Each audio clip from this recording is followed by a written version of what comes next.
Que a graça e a paz de nosso Senhor Jesus Cristo, que excede todo o entendimento, repouse sobre a sua vida nesta hora.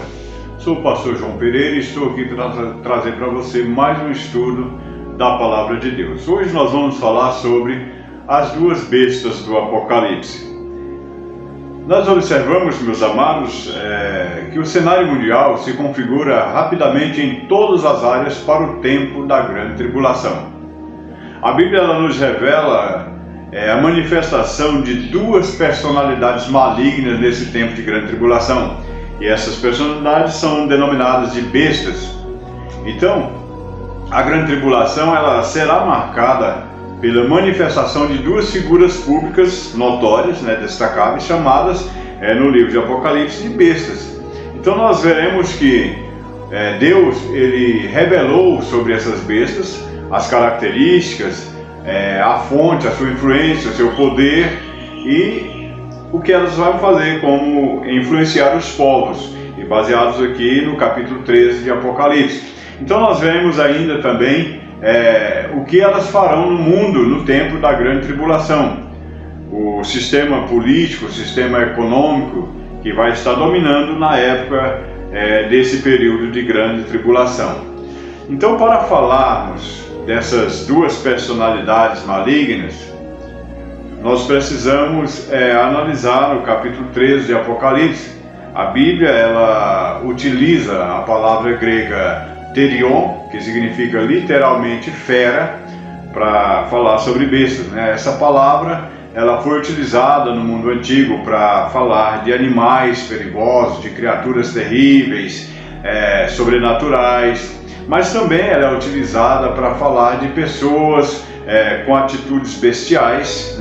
Então isso serve para mostrar a natureza animalesca e violenta, altiva dessas duas bestas, ou essas duas personalidades malignas notórias que estarão agindo de forma implacável e sombria durante esse período da grande tribulação. Serão então o que essas duas bestas? Serão duas pessoas. A Bíblia indica que as bestas que João viu serão pessoas e não são uma força impessoal, apenas um espírito. Acredita-se que as duas bestas são duas pessoas que agirão como personificação do mal entre os homens durante a grande tribulação. Elas aparecem sendo lançadas vivas no lago de fogo, e isso indica que se trata realmente de pessoas. Nós podemos conferir a referência bíblica na Palavra de Deus, que diz o seguinte: e a besta foi presa, e com ela o falso profeta, que diante dela fizeram os sinais, com que enganou os que receberam o sinal da besta e adoraram a sua imagem. Esses dois foram lançados vivos no ardente lago de fogo e de enxofre. Apocalipse capítulo 19, versículo 20. Então nós temos aqui a citação do que pode acontecer com essas duas pessoas com o poder maligno. A Bíblia também revela-nos que essas bestas têm uma fonte de poder. A primeira besta tem a sua fonte de poder. O dragão, ele vai dar o seu poder à besta, vai dar o seu trono, vai dar o seu poderio. Nós podemos conferir tudo isso em Apocalipse capítulo 13, versículo 2.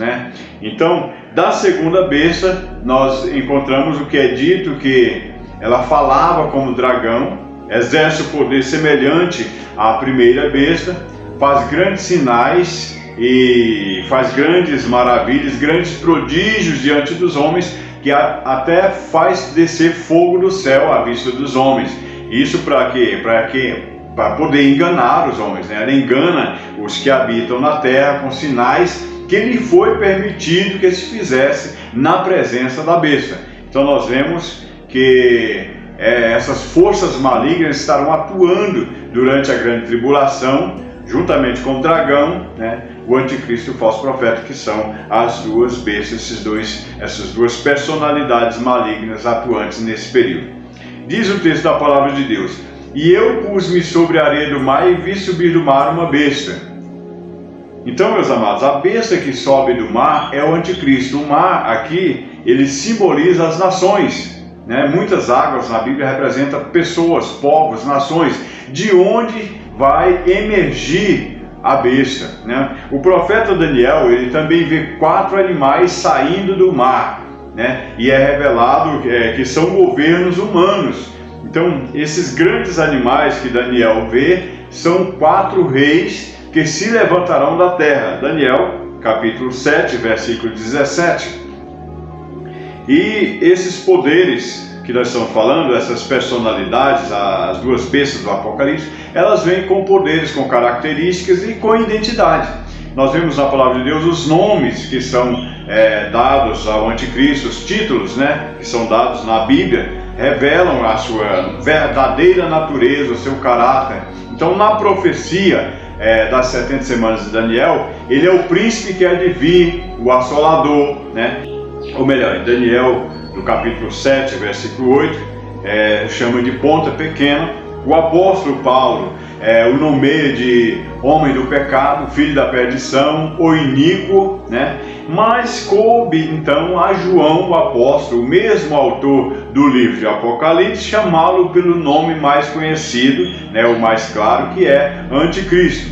Então esse último nome vai aparecer 4 vezes nas epístolas de João também, né? E o relato que João mostra a respeito dele é o mais plausível do que vai estar exercendo durante o seu tempo aqui da grande tribulação. O que as suas atitudes, o seu poderio, a sua malignidade entre os homens. Diz assim a palavra de Deus: e a besta que vi era semelhante ao leopardo, e os seus pés como os de urso, e a sua boca como de leão, e o dragão deu-lhe poder, e o seu trono, e grande poderio. Isso nós podemos ler em Apocalipse, capítulo 13, versículo 2, né? Encontramos aqui uma descrição assustadora do anticristo, que nos remete aos 4 animais também, que Daniel fala que ele viu subir do mar, lá em Daniel, no capítulo 7. A visão está relacionada ao anticristo. Parece mostrar, né, nesses animais o retrato seguinte do anticristo. O semelhante ao leopardo fala da rapidez com que o anticristo dominará o mundo, né? Os pés semelhante ao urso denota a força que ele vai emplacar no seu governo. A boca de leão aponta para a soberba das suas palavras. Diz também a palavra de Deus o seguinte: e foi-lhe dado uma boca para proferir grandes coisas e blasfêmias. Apocalipse 13, verso 5, né? Muito diferente de Cristo, no qual estamos protegidos, porque diz a palavra de Deus assim: porque o meu jugo é suave e o meu fardo é leve. Mateus capítulo 11, versículo 30. E vamos ver então aqui algumas características do anticristo. Embora Deus não tenha revelado a identidade do anticristo, ele fez questão de nos dar várias informações sobre ele, para que a gente já tomasse conhecimento do que realmente será, ou quem será e como agirá o anticristo. A Bíblia nos mostra que o anticristo será um grande orador, né? Será um homem que fala muito bem, será também um grande empreendedor. Ele vai dominar a economia mundial e se mostrará de forma, assim, vamos dizer, um político notável. Ele vai implantar um governo mundial, tendo 10 reinos confederados como base do seu governo. Diz assim o texto da palavra de Deus: e os 10 chifres que viste são 10 reis que ainda não receberam reino, mas receberão poder como reis por 1 hora, juntamente com a besta. Apocalipse 17, versículo 12. Então, meus amados, veja bem, são 10 reis que estarão juntamente com esse grande líder político dessa época. Ele vai fazer um pacto com Israel por 7 anos, né? E vai blasfemar contra Deus, se apresentará no trono, no templo de Deus, como se fosse Deus, tentando assentar no trono de Deus, e finalmente ele vai ser vencido por Cristo na sua volta. E a outra besta que sobe da terra, nós podemos dizer, conforme diz o texto da palavra de Deus, diz assim: e vi subir da terra outra besta, e tinha 2 chifres, semelhante às de um cordeiro, e falava como um dragão. Veja bem, é um pouco diferente da outra, semelhante a um cordeiro. Essa segunda besta que aparece na revelação é o falso profeta. Ele é chamado dessa forma em 3 passagens do livro de Apocalipse. Vamos ver em Apocalipse 16, 13, 19, 20 e 20, verso 10. Em todas elas ele está ao lado do anticristo. Então nós veremos que com a chegada dessa besta, qual será o tipo de quadro religioso que vai predominar o mundo então no período da grande tribulação.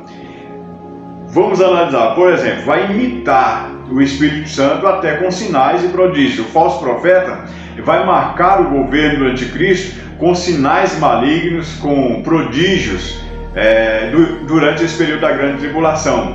Vai fazer até descer fogo do céu diante dos homens. Embora ele vai surgir com uma aparência inofensiva, mansa, Deus nos revela a sua verdadeira natureza, a sua verdadeira característica.